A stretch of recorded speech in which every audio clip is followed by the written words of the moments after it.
Assalamualaikum warahmatullahi wabarakatuh. Sekarang kita masuk ke materi berikutnya, yaitu kita akan bahas tentang function dan modularitas. Yang pertama, apa itu function? Bisa diartikan sebuah nama yang kita berikan kepada suatu blok program yang mana sewaktu-waktu dapat kita panggil dan gunakan. Ini definisi menurut saya. Untuk teman-teman silahkan bisa googling sendiri apa itu function. Function ini dapat diletakkan di bagian manapun di dalam program kita. Bisa di awal, di tengah, ataupun di akhir. Nanti akan kita coba dengan menggunakan function seperti apa dan kenapa sih harus pakai function. Nah, di dalam PHP sendiri terdapat yang namanya built-in function. Jadi ada function-function yang udah disediakan oleh PHP yang dapat kita langsung gunakan tanpa kita harus ketik lagi, tanpa kita harus membuat dari awal. Kapan kita membuat function? Itu pada saat kode program yang kita buat itu sudah menjadi kompleks, sudah terlalu panjang, alangkah baiknya kita pecah menjadi beberapa function.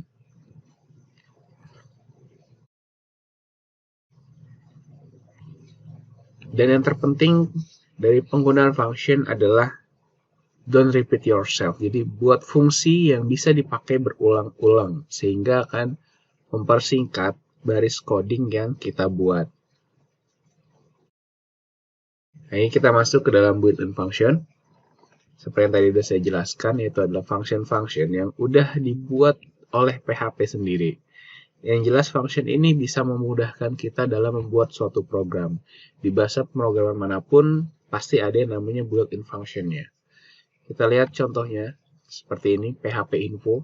Nah, di PHP, ketika kita mengetik function PHP info akan keluar hasilnya yaitu spesifikasi dari PHP yang kita install.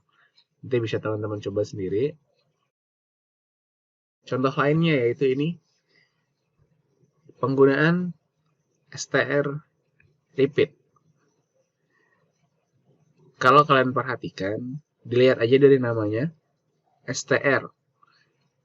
Ini kira-kira string repeat, artinya mengulangi. Jadi bisa dibayangkan bahwa, kemungkinan function ini untuk mengulangi sebuah string.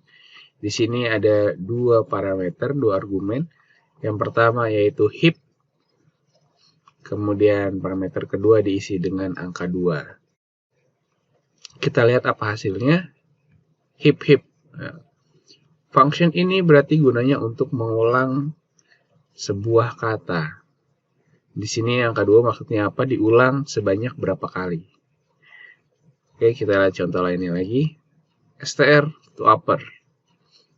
Di sini adalah untuk membuat sebuah kata menjadi uppercase. Di sini dimasukkan kata hooray, maka hasilnya menjadi seperti ini. Contoh lainnya ini, strlen, untuk menghitung panjang huruf dari sebuah kata.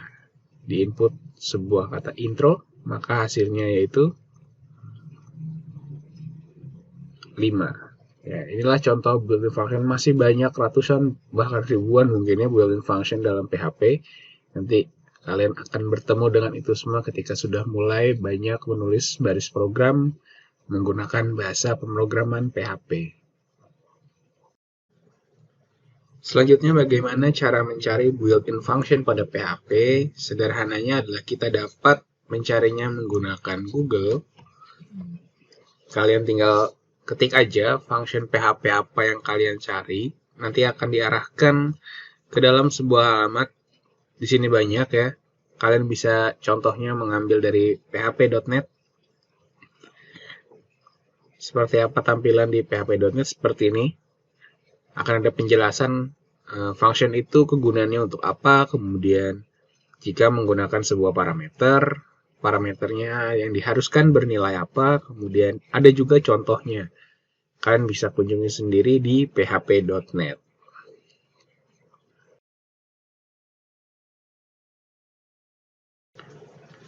Selain built-in function yang ada di PHP, kita juga dapat membuat function sendiri atau istilahnya user defined function.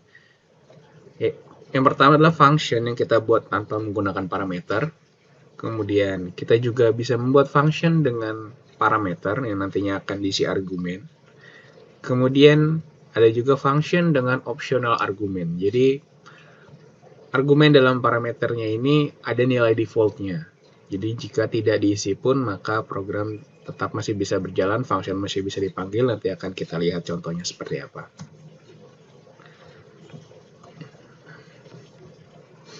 Pemanggilan function dapat juga dilakukan dengan cara call by value dan call by reference. Nanti akan kita bahas perbedaannya apa adalah call by value dan call by reference.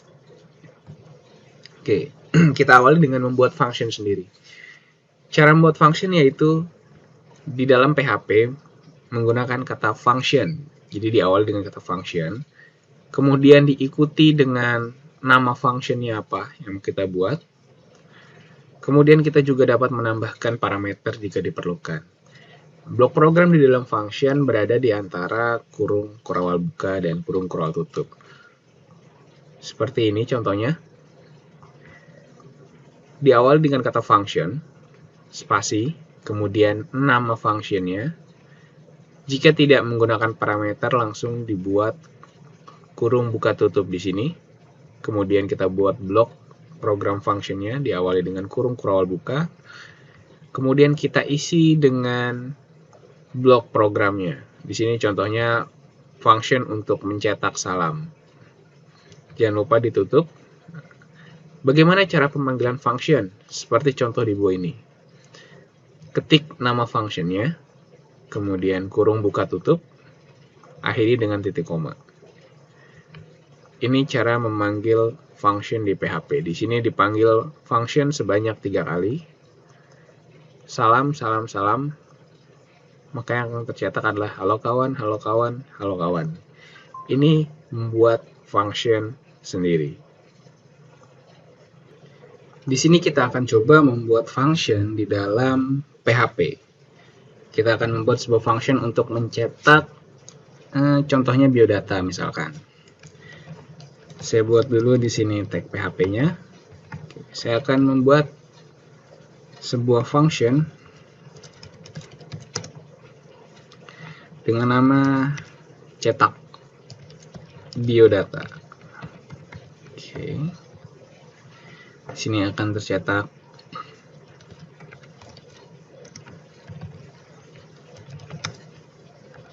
namanya Akbar, misalkan. Kemudian saya tambahkan break line dulu. Oke. Saya cetak lagi di sini npm misalkan.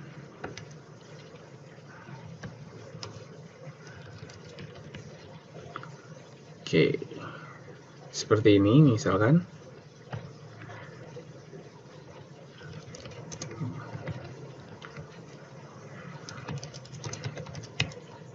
Tahun masuk 2016. Nah, ini kita membuat sebuah function. Nah, bagaimana cara memanggilnya? Tinggal ketik nama functionnya, jangan sampai salah. Cetak biodata, di sini saya huruf B-nya besar. Kalian save. Kemudian nanti tinggal dijalankan saja. Kita panggil localhost /materi4/ ini saya save dengan nama function.php tadi filenya. Nah, ini yang tercetak. Oke, kurang sedikit. Kita tambahin break line lagi di sini. Oke. Ya, akan tercetak seperti ini. Kita buat function untuk mencetak biodata, kemudian mencetak string nama sama dengan Akbar, npm sama dengan sekian-sekian, tahun masuk 2016. Ini cara membuat function sederhana di dalam PHP.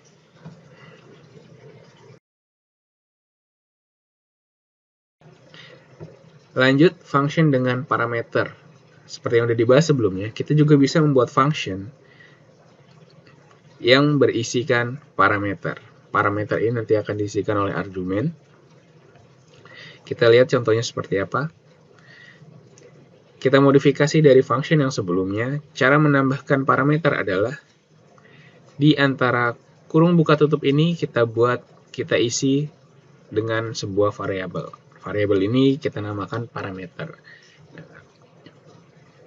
Seperti ini contohnya cara menggunakan parameter yang ada di dalam sebuah function. Kita tinggal panggil aja nama variabelnya di dalam function. Perhatikan harus sama ya, nama yang ada di parameter dengan yang digunakan di blok program. Apa keuntungannya menggunakan function dengan parameter? Kita dapat membuat function dengan nilai yang dinamis. Seperti ini.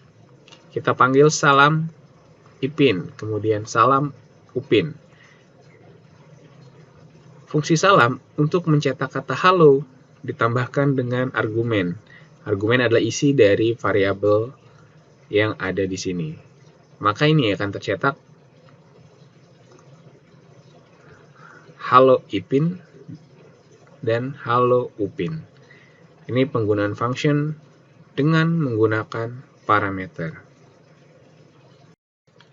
Di sini kita akan coba membuat sebuah function dengan menambahkan parameter ke dalam function tersebut.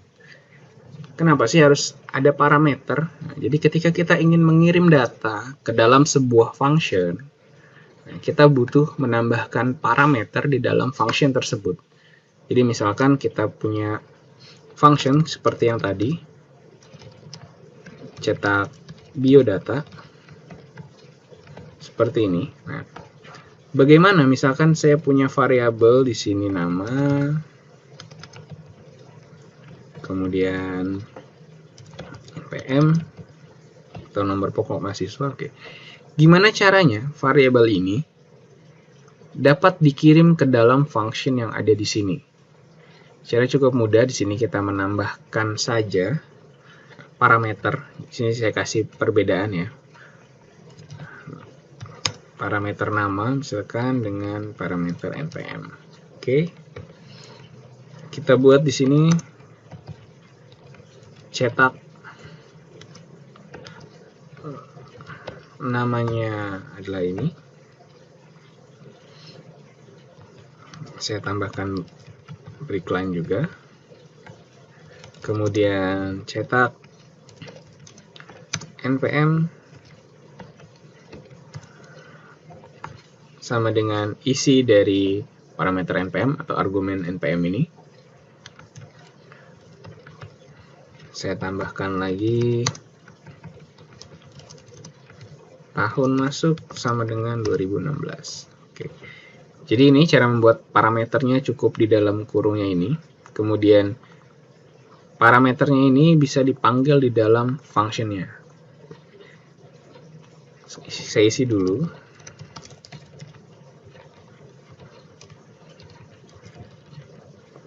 Oke.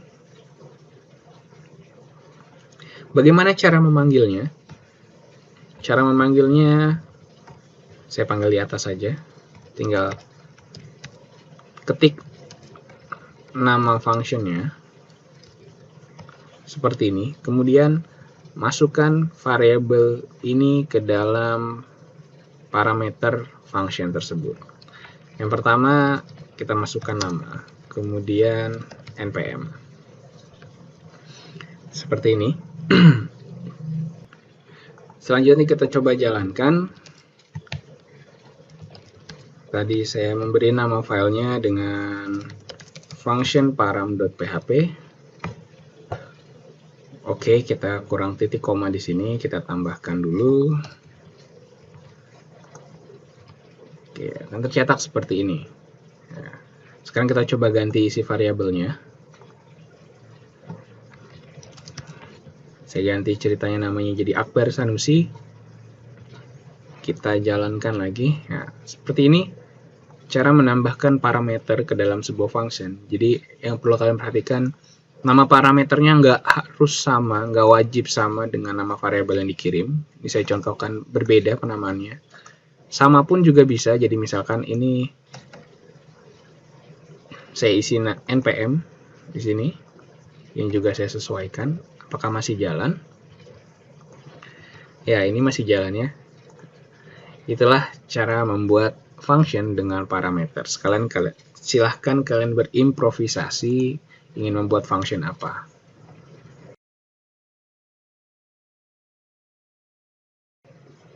Selanjutnya yaitu optional argument. Seperti yang tadi sudah dibahas, jadi kita bisa membuat function dengan nilai argumen yang opsional. Jadi parameternya bisa dibuat ada nilai defaultnya. Contohnya seperti ini. Kita membuat function salam, kemudian kita membuat sebuah parameter di sini dengan nama variabelnya nama. Namun di sini kita isi default nilainya. Nilainya yaitu PHP.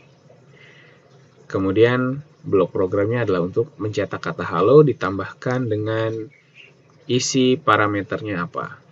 Oke. Cara penggunaannya masih sama. Kita panggil salam mahasiswa. Ini akan tercetak halo, kemudian mahasiswanya ke sini, jadi halo mahasiswa. Ini seperti yang sebelumnya. Bedanya apa? Nah, di sini ketika kita panggil hanya salam saja tanpa mengisikan argumen di sini, tanpa ada nilai parameter di sini, maka yang tercetak apa? Halo PHP. Kenapa bisa? Karena ketika kita tidak mengisi nilai parameter di sini, maka program PHP otomatis akan membuat nilai dari variabel nama ini menjadi PHP, sehingga yang tercetak adalah halo PHP. Inilah contoh optional argument. Di sini kita akan mencoba membuat function dengan menggunakan parameter, namun berisi dengan optional argument. Oke, sebelumnya saya akan buat dulu seperti contoh yang tadi. Kenapa saya buat sama seperti yang sebelumnya supaya kalian lebih paham, lebih mengerti bagaimana cara membuat function, bagaimana cara melempar function ke dalam, bagaimana cara melempar parameter ke dalam sebuah function, kemudian bagaimana cara menggunakan isi dari parameter tersebut di dalam sebuah function. Di sini saya isi dulu.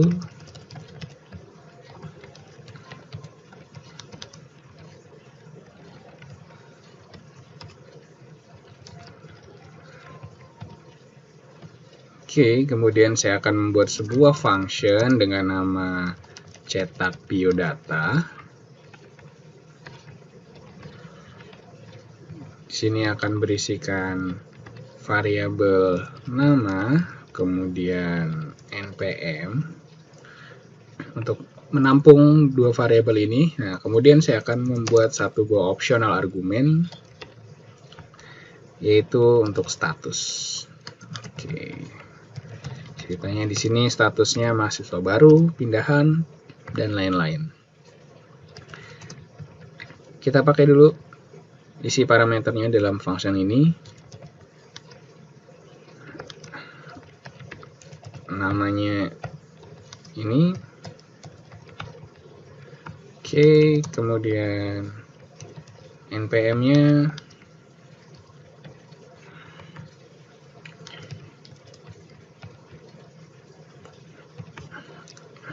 yang terakhir yaitu statusnya.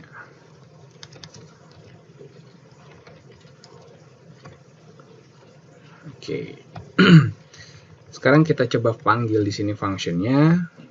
Kita panggil cetak biodata. Kita masukkan nama dan npm-nya dulu. Seperti ini. Oke, jadi untuk parameter ketiga atau status ini tidak kita isi. Apakah dia akan error? Kita panggil di sini filenya. Saya tadi kasih namanya function optarg.php. Oh, ternyata tidak error. Muncul di sini nama Warung Barak, npm sekian, status mahasiswa baru.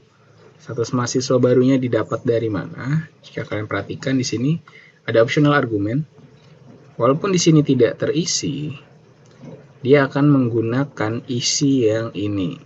Sehingga ketika di baris yang 15 ini, status sama dengan mahasiswa baru. Sekarang misalkan kita isi di sini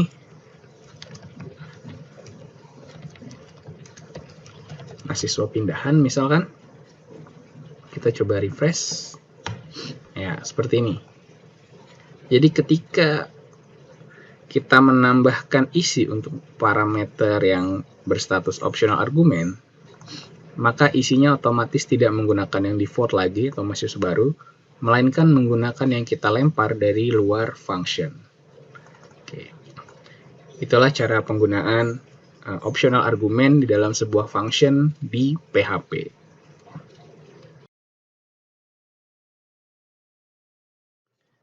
Next, kita bahas call by value.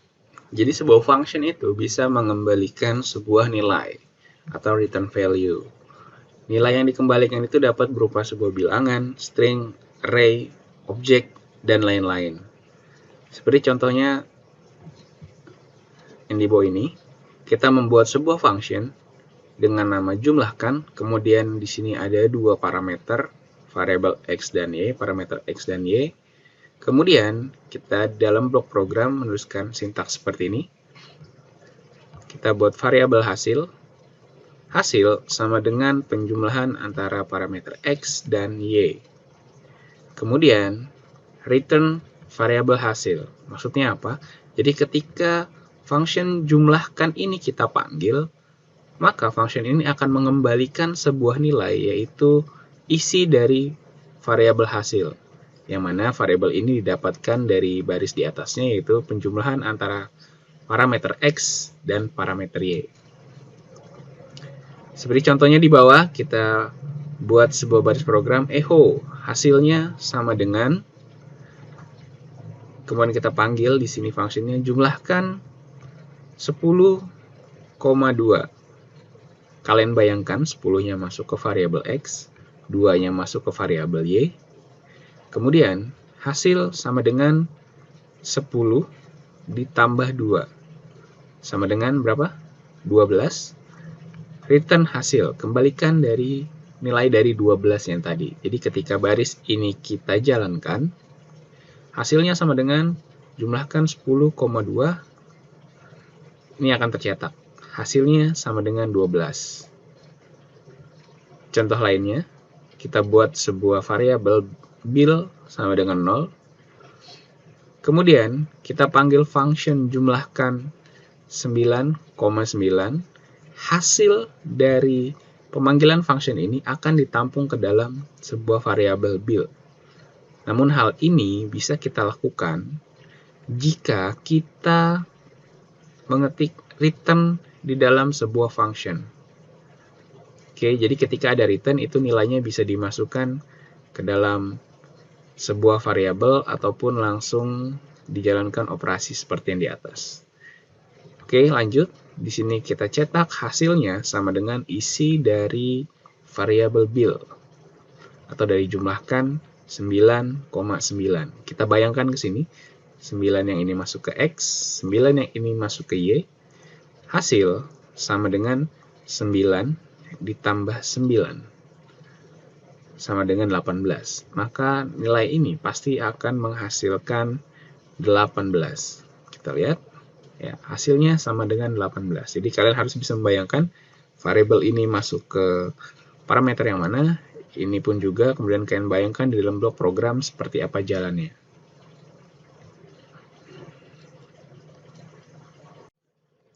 Selain call by value, di sini kita juga akan bahas call by reference. Atau ada orang juga yang menyebutnya passing by reference atau passing by value. Sebenarnya semua function di dalam PHP itu secara default call by value. Seperti yang kita sudah coba sebelumnya,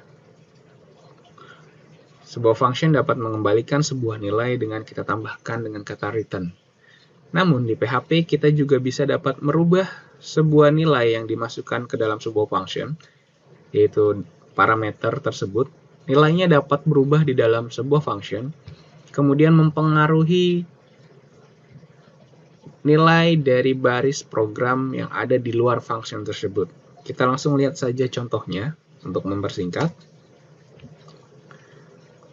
Seperti contohnya ini, kita membuat sebuah function, kita kasih nama nilai kuadrat, kemudian ada parameter dengan nama nilai, kemudian di dalamnya ada perhitungan nilai sama dengan nilai dikali nilai. Oke, ini perhitungan kuadrat. Namun di sini ada yang berbeda, di depan parameternya kita menambahkan tanda seperti ini. Dan maksudnya apa? Ketika di dalam blok program yang ada di function ini mempengaruhi isi dari variabel ini, maka otomatis variabel yang ada di luar function juga terpengaruh. Kita lihat contohnya di bawah. Misalkan di sini kita membuat sebuah variabel dengan nama bill, kemudian nilainya adalah 3. Kita cetak pertama-tama di sini echo nilai sama dengan isi dari variabel bill. Maka yang tercetak adalah seperti ini, nilai sama dengan 3. Karena variabel bill isinya adalah 3. Sekarang kita coba terapkan call by reference atau passing by reference. Kita panggil function yang sudah dibuat sebelumnya, nilai kuadrat bill. Bill ini tadi 3 ya. Oke, kalian bayangkan ke sini. Variabel nilai sama dengan 3. Kemudian di bawahnya berubah nih ya. Variabel nilai udah bukan sama dengan 3 lagi, melainkan 3 dikali 3. Kira-kira apa yang tercetak? Nah, di sini kita cetak nilai sama dengan bill. Kalian lihat bill di sini 3 sebelumnya. Sekarang kita jalankan, akan tercetak nilai sama dengan 9. Kenapa 9? Kenapa bukan 3? Sedangkan yang di atas ini nilai bill-nya itu 3. Tercetak nilai sama dengan 3, kenapa di bawah menjadi 9? Karena itu tadi, kita menambahkan tanda dan ini di depan variabelnya. Kemudian variabel nilai ini ditimpa di sini, menjadi nilai yang baru, variabel nilai sama dengan nilai kali nilai. Atau misalkan variabel nilai sama dengan 10 tambah 10. Berarti nanti hasil nilainya akan berubah jadi 20. Namun di sini contohnya adalah 3 dikali 3. Jadi variabel nilai sama dengan 9. Maka ketika dipanggil lagi variabel bill di sini hasilnya 9, bukan 3 lagi. Itu cara penggunaan call by reference atau passing by reference.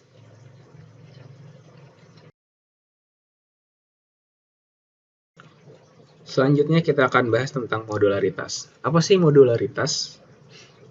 Yaitu di dalam sebuah program, kita pecah-pecah menjadi beberapa modul. Modul-modul ini nanti akan dapat dipanggil secara berulang, sehingga memperingkas atau memperpendek baris coding yang kita buat.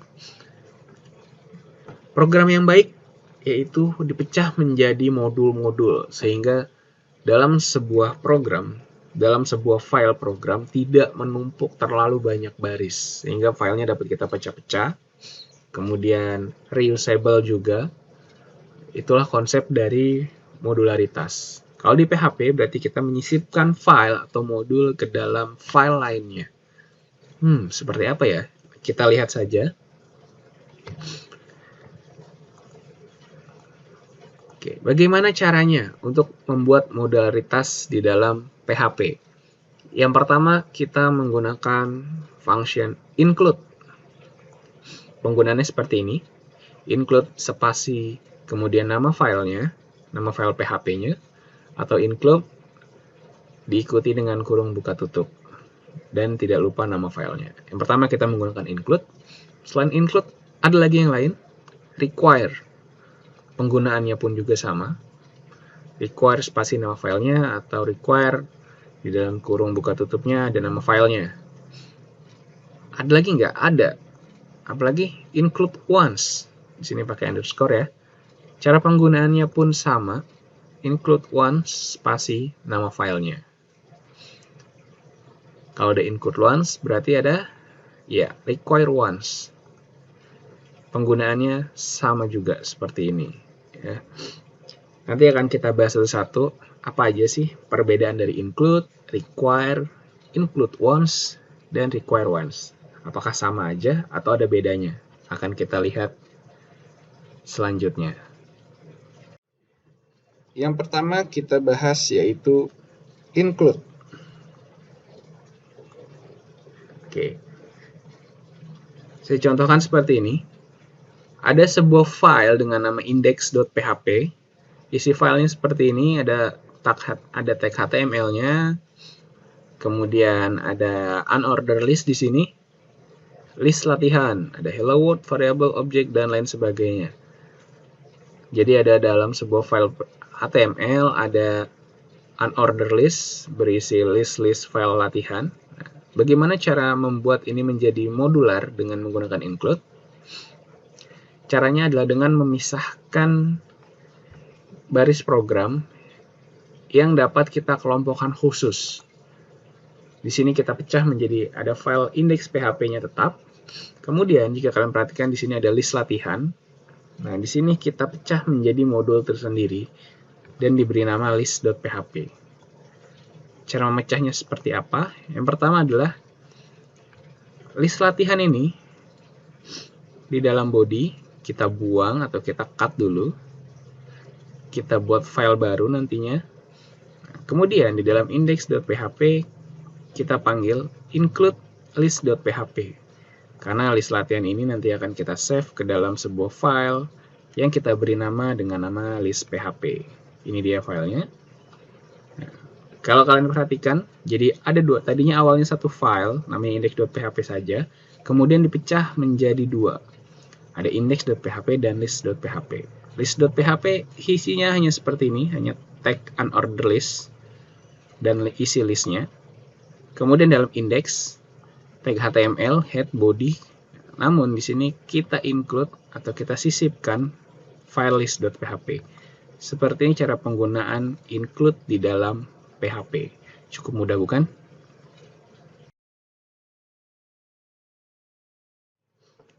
Sekarang kita lihat apa perbedaannya dengan menggunakan require.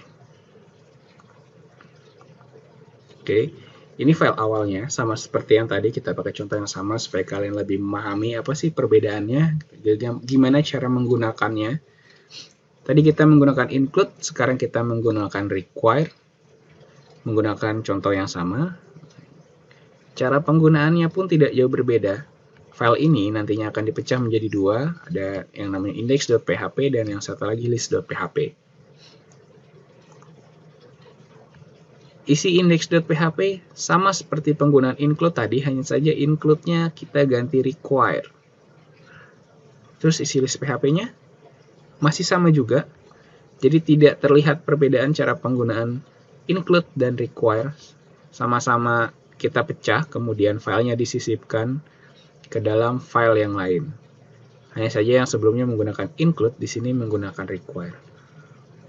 Terus apa bedanya dong menggunakan include dan require? Ada bedanya atau enggak? Ada bedanya. Pada dasarnya sama, yaitu untuk memanggil sebuah file yang akan disisipkan, baik include ataupun require. Namun penggunaannya nanti tergantung kebutuhan kita. Kebutuhan yang seperti apa? Kita ambil contoh dilihat di seperti ini ya. Kita bandingkan antara include dan require. Yang pertama, penggunaan include seperti ini. Kita buat tag HTML, kemudian dalam bodinya kita include, ada nama file not_exist.php. Ceritanya kita memanggil filenya ini nggak ada, jadi saya kasih nama filenya ceritanya file not_exist.php. Kemudian kita bandingkan dengan penggunaan require. Kalian perhatikan sama, hanya saja bedanya di sini menggunakan include, di sini require. Jadi ceritanya kita mau memanggil file yang nggak ada di folder atau typo menulis nama filenya. Kita lihat hasilnya ketika menggunakan include. Ya. Di sini akan muncul warning gagal membuka file not_exist.php. Ya. Kemudian dilanjutkan dengan ada yang tercetak di sini. Ini adalah konten saya atau yang ini ya. Paragraf yang ini muncul, tapi di sini ada warning, ada peringatan. Jika menggunakan require, apa yang muncul? Kalian perhatikan bedanya di sini, fatal error. Karena dia menggunakan require, wajib harus ada. Ketika filenya nggak ada, maka akan muncul fatal error Kemudian program berhenti menjalankan baris berikutnya. Jika kalian perhatikan di sini tidak tercetak ini adalah konten saya. Jadi programnya berhenti sampai di sini. Kalau include ini tidak berhasil dijalankan, muncul warning. Namun program bawahnya masih akan terus dijalankan. Itu perbedaan include dan require. Ini perbandingannya, tadi udah saya bahas. Kalau include akan muncul warning, require akan muncul fatal error. Include, kode programnya tetap dieksekusi atau dijalankan. Require, kode program tidak dieksekusi atau dijalankan. Karena penggunaan require untuk memastikan kode PHP yang dibuat itu tidak akan diproses apabila ada file yang gagal disisipkan. Itu perbedaan include dan require. Pembahasan include sudah, require sudah. Nah, tadi kita perhatikan ada include once dan juga ada require once. Penggunaannya mirip dengan include dan mirip dengan require untuk require once. Nah, hanya saja di sini kalau kalian perhatikan ada kata once-nya atau dengan kata lain sekali. Nah, ini untuk memastikan bahwa file hanya di-load satu kali saja. Jadi penggunaan include atau require bisa kita pastikan hanya satu kali saja di-load dengan menggunakan menambahkan kata once di sini. Kita langsung lihat saja contohnya. Di sini ada penggunaan include. Kita menginclude file list PHP yang sebelumnya itu. Kita include dua kali di dua baris yang berbeda. Kemudian sebelahnya kita bandingkan dengan menggunakan include once. File yang sama yang dipanggil. Kita lihat apa perbedaannya. Kalian perhatikan di sini. Ketika memanggil include dua kali, maka akan muncul atau akan tercetak isi dari list.php sebanyak dua kali. Ini menggunakan include. Namun jika menggunakan include once seperti yang dibahas sebelumnya, hanya memastikan filenya di-load satu kali aja. Ya, ini dia. Terlihat jelas bedanya. Ini tercetak dua kali, tersisipkan dua kali, ini hanya sekali. Itu perbedaan yang include once dan include.